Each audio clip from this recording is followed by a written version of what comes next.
Uy, ayos pala rito, maraming parking. Kaso, problema ko, hindi ako marunong mag-park ng sasakyan eh. Sino kayang matatanong ako dito marunong mag-park? Hanap nga tayo, sino marunong mag-park? Uy, Tid, nandiyan ka pala. Uy, May problema ako eh. anong problema mo? Daming ang parking, di naman ako marunong mag-park ng sasakyan.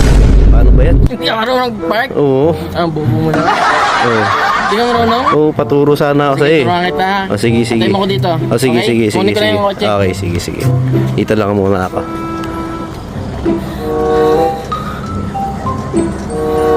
Oo, yung ano pala, Tid. Oh. Ikaw mag-park? Oo. Turuan kita, pre. Sige, para paturuan naman ako. Sige. Paano ba yung ano? Na dyan. Sige, sige, lalapit ako ha. Natatakot ako, baka mabangga ako eh. Hindi ako marunong din kasi mag-park yan. Oh. Paano ba mag-park? Ito lang, oh.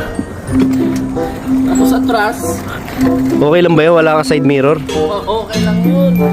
Uy, ayos pala. Magaling mag-parking kapatid ko. Tapos, handbrake. Ayos yung handbrake mo ah. May bounce. Ayos pala, oh. Ayos yung handbrake mo, gumagalaw. Tapos, pag Ganun. nagalaw ng ganyan, yaman na yan. Yaman naman tayo eh. Ayan, ayos yung parking niya. Talagang ano, nakakamangha.